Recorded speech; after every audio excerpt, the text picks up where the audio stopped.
विकास विरोधी भी है, लोक कल्याण विरोधी भी है। इनकी दृष्टि सफाई से बाहर नहीं जाती है, इस सफाई के बाहर नहीं सोच सकते। जब सत्ता में आते हैं तो परिवार के लिए कार्य करते हैं, वोट मांगने के लिए जाति का सहारा लेते हैं, और जब सत्ता में आते हैं तो अपने परिवार का भरण पोषण करके सारे पद एक परिवार को दे दिए जाते हैं। बिल्कीपुर का चुनाव भी आज राष्ट्रवाद बनाम परिवारवाद का चुनाव बन गया। एक पुरानी कहावत है कि कुत्ते की पूंछ कभी सीधी नहीं होती। मैं आपको पिछली बार भी मैंने आंकड़े दिए थे कि 2016 में जिस समाजवादी पार्टी की सरकार थी, अयोध्या में तब एक वर्ष में कुल टूरिस्ट आया था 2,35,000 और 2024 में आए हैं 16 करोड़ 11 लाख,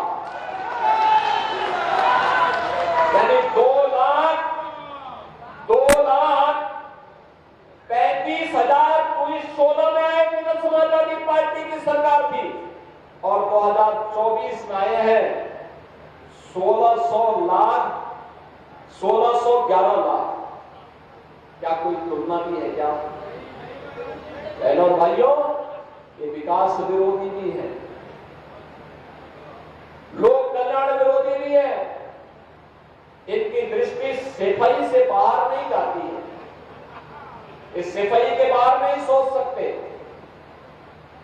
जब सत्ता में आते हैं तो परिवार के लिए कार्य करते हैं, वोट मांगने के लिए जाति का सहारा लेते हैं, और जब सत्ता में आते हैं तो अपने परिवार का भरण पोषण करके सारे पद एक परिवार को दे दिए जाते हैं। और इसलिए बिल्कीपुर का चुनाव भी आज राष्ट्रवाद बनाम परिवारवाद का चुनाव बन गया।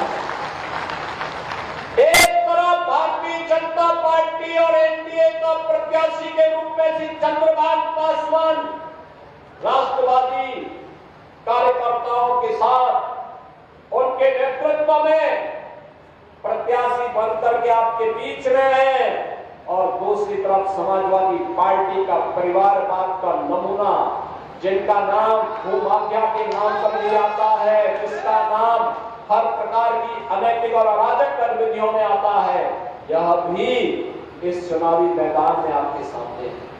और इसीलिए मैं आपसे कहने के आया हूं, ये कितना भी गिड़गड़ाए आपके सामने, कितना भी बोले, याद रखना इसकी असलियत तो हमेशा सामने आएगी। याद रखना, सब कुछ सुधर सकता है, व्यक्ति की प्रवृत्ति नहीं सुधरती। एक पुरानी कहावत है कि कुत्ते की पूंछ कभी सीधी नहीं होती। ये सुधरेंगे नहीं,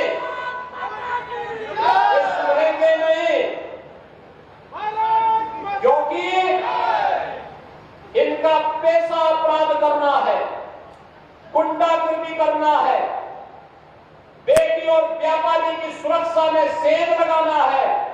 इनका तो नारा ही किस प्रकार का नारा इनका चलता था। बहनों और भाइयों, ये किसी से नहीं छुपा हुआ है। समाजवादियों का नारा है खाली प्लॉट हमारा है, ये तो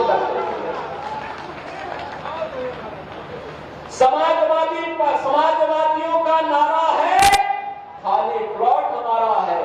और इसीलिए 2017 में जब हमारी सरकार आई तो हमने एंटी भूमाफिया टास्क फोर्स बनाया था, और बहनों भाइयों, एंटी भूमाफिया टास्क फोर्स ने इन गुंडों से 64,000 एकड़ लैंड कब्जे से खाली करवाई है। इनकी घोषणा